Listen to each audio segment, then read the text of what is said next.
गधा और आदमी की अनोखी यात्रा। बहुत समय पहले की बात है। एक छोटे से गांव में रघु नाम का एक गरीब किसान रहता था। रघु के पास ज्यादा कुछ नहीं था, लेकिन उसका एक वफादार साथी था, उसका गधा, जिसे वह प्यार से बिरजू बुलाता था। रघु और बिरजू की जोड़ी पूरे गांव में मशहूर थी।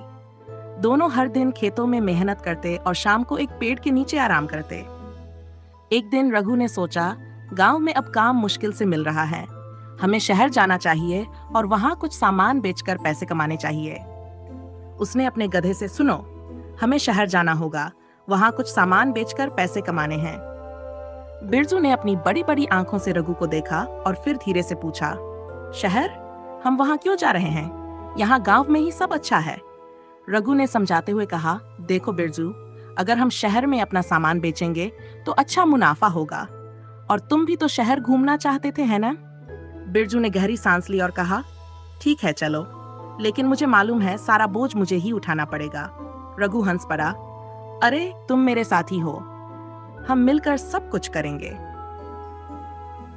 यात्रा की शुरुआत अगले दिन सुबह रघु ने अपने गधे पर बोरियां लाद दी। उन बोरियों में गांव की ताजी सब्जियां, कुछ मिट्टी के बर्तन और हाथ से बनी वस्तुएं थीं।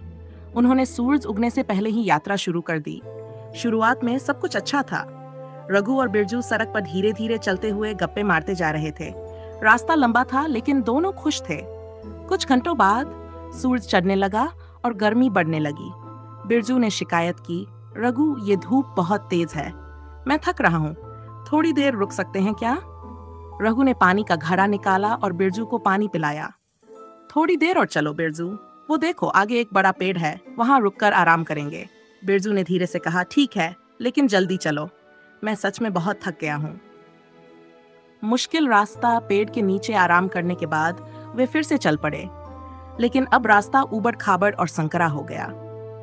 रास्ते में बड़े बड़े पत्थर और गड्ढे थे। बिरजू ने संतुलन बनाए रखने की कोशिश की, लेकिन एक बार उसका पैर फिसल गया और वह लगभग गिरने ही वाला था। रघु ने जल्दी से उसकी लगाम पकड़ ली और कहा, अरे बिरजू, संभल कर चलो, कुछ हो गया तो मैं अकेला क्या करूंगा? बिरजू ने गुस्से में कहा, ये रास्ता इतना खराब क्यों है? तुमने मुझे पहले क्यों नहीं बताया? रघु ने शर्माते हुए कहा, मुझे भी नहीं पता था कि रास्ता ऐसा होगा।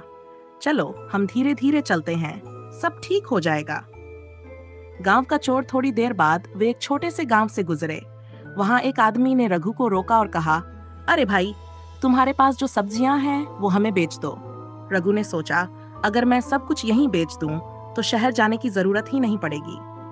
लेकिन तभी बिरजू ने धीरे से कहा, रघु, मुझे इस आदमी पर भरोसा नहीं हो रहा, इसकी आंखों में कुछ गड़बड़ है।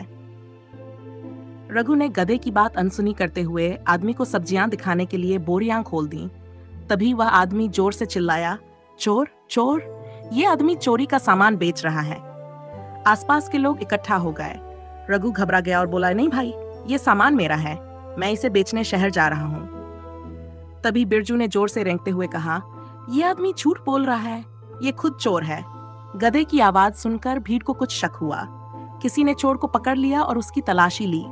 उसके पास चोरी का सामान निकला। अब लोग समझ गए कि रघु और बिरजू निर्दोष हैं। चोर को पकड़कर पंचायत के हवाले कर दिया गया और रघु ने राहत की सांस ली। उसने बिरजू से कहा, तुमने मेरी जान बचा ली बिरजू, तुम सच में मेरे सबसे अच्छे दोस्त हो। बिरजू ने मुस्कुराते हुए कहा, मैं तो बस अपना फर्ज निभा रहा था। चलो, अब शहर चलते हैं। शहर की हलचल, आखिरकार वे शहर पहुंच गए। वहां की चहल पहल देखकर बिरजू हैरान रह गया। उसने कहा, रघु, ये जगह कितनी अलग है, यहाँ तो हर तरफ लोग ही लोग हैं। रघु ने हंसते हुए कहा, हाँ, ये शहर है, यहाँ सब कुछ तेजी से चलता है, लेकिन हमें यहाँ काम पर ध्यान देना है। चलो, बाजार चलते हैं। बाजार में रघु ने अपनी सब्जियां और बर्तन बेचने शुरू किए। लोग उनके सामान की तारीफ कर रहे थे। कुछ ही समय में सारा सामान बिक गया।